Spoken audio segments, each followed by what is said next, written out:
Je vous propose une lecture dans la troisième épître de Jean au chapitre 1, il n'y a qu'un seul chapitre, et au verset 7.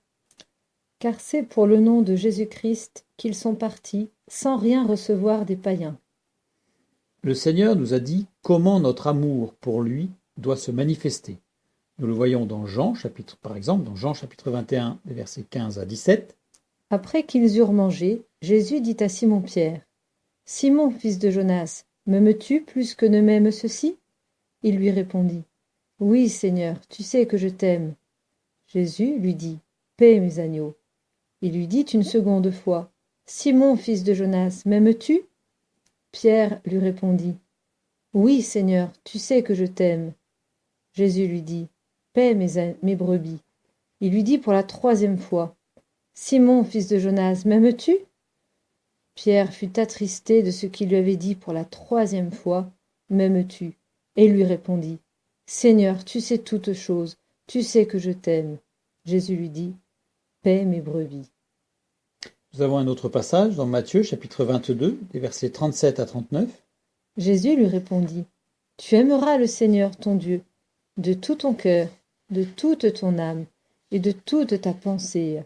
C'est le premier et le plus grand commandement. Et voici le second qui lui est semblable. Tu aimeras ton prochain comme toi-même. » La question de savoir qui est notre prochain a déjà été posée à Jésus dans Luc chapitre 10 au verset 29. Mais lui, voulant se justifier, dit à Jésus, « Et qui est mon prochain » Et Jésus répond à cette question par le récit du blessé sur le chemin de Jéricho qui a été soigné par le Samaritain. Notre prochain, quand nous lisons ce texte, nous voyons très clairement qu'il est notre frère, notre sœur en Christ, celui qui nous aime et qui aime Christ, celui qui est avec nous.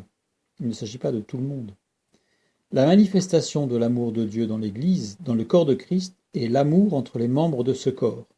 Et nous en avons une confirmation par Jésus lui-même dans Jean chapitre 13, verset 35. « À ceci, tous connaîtront que vous êtes mes disciples, si vous avez de l'amour les uns pour les autres. » Jésus parlait à ses disciples.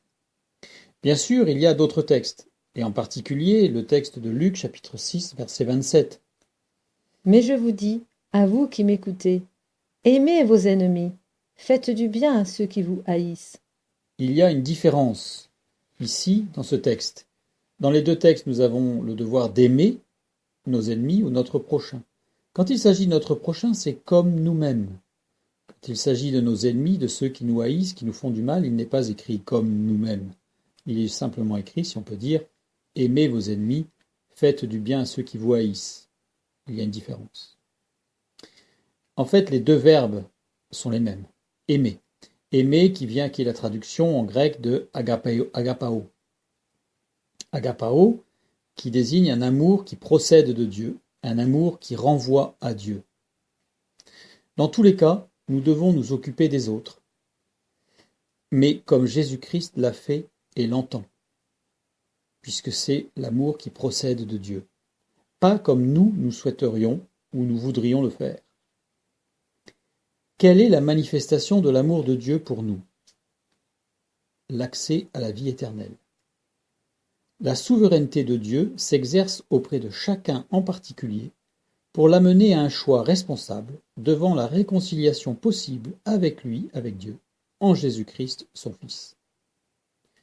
Trop souvent, notre manifestation à nous de l'amour pour l'autre est un verbiage sentimental duquel est exclue l'action de l'Esprit de Dieu. Dieu ne cherche pas notre bonheur, contrairement à ce que l'on entend souvent. Regardons la définition du mot bonheur. Bonheur, dans le dictionnaire, état de pleine satisfaction, de plaisir. Le bonheur possède un synonyme, un mot un peu compliqué apparemment, qui s'appelle l'ataraxie. Qu'est-ce que ça veut dire ?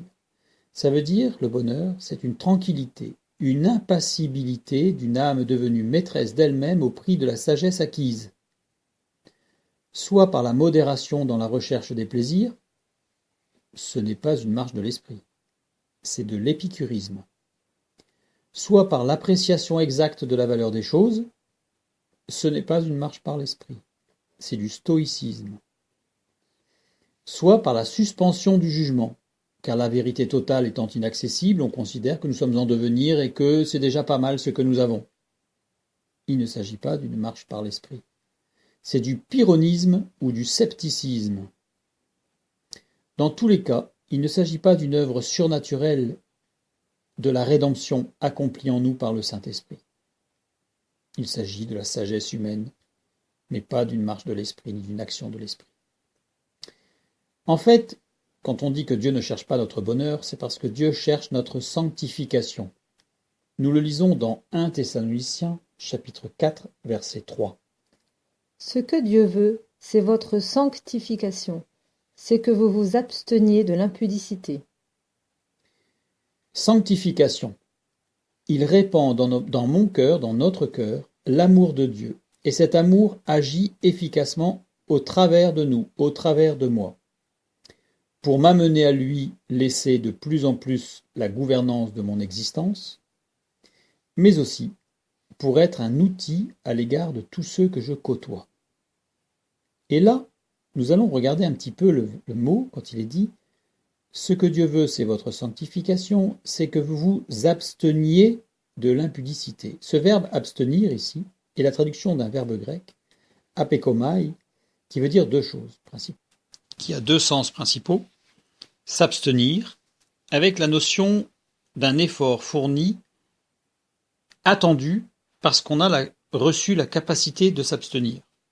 Ça montre bien que l'exigence de Dieu, dans notre sanctification à notre égard, est en parfaite adéquation avec les capacités que nous avons reçues de lui, capacités de chacun. Comme dans la parabole des talents. Dans la parabole des talents, il n'est pas dit « en fonction de l'incapacité de chacun, il donna ». C'est en fonction de la capacité de chacun qu'il donna. Dieu ne regarde pas l'incapacité, il regarde la capacité que nous avons et qu'il nous donne par le Saint-Esprit. Le deuxième sens de ce verbe « apekomai » désigne le moyen de s'abstenir. Cela signifie, quand on lit le texte de 1 Thessaloniciens 4, 3, c'est que vous vous absteniez de l'impudicité. Cela signifie que notre sanctification est aussi un moyen d'aider, d'encourager les autres à s'abstenir de l'impudicité.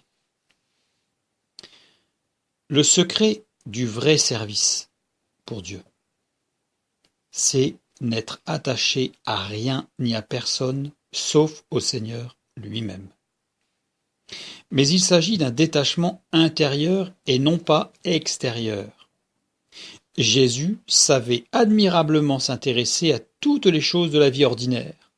Quand il voyait quelqu'un, il pouvait s'intéresser à sa vie, à ce qu'il faisait, à ce qui lui est arrivé, etc. Dans ces paraboles, on voit qu'il prend des exemples de ce qu'il y a autour de lui, de la moisson. Il était intégré dans la vie extérieure, totalement. Mais intérieurement, il était détaché de tout et attaché à Dieu. Le détachement des choses extérieures peut souvent, au contraire, s'accompagner d'un attachement intérieur secret aux choses que nous prétendons mépriser. Faisons attention. La fidélité du missionnaire, de celui qui part en mission pour Dieu en tant que témoin, consiste à garder son âme ouverte à l'influence de la nature du Seigneur Jésus-Christ. Cette fidélité puise sa force dans la sanctification, justement, dans cette relation forte qu'il y a entre Dieu et nous, et l'influence de la nature de notre Sauveur et Seigneur, eh bien, se voit parce que c'est le résultat de la sanctification. En réalité, la sanctification est en nous, pour nous, par le Saint-Esprit, afin que cette sanctification soit utile aux autres.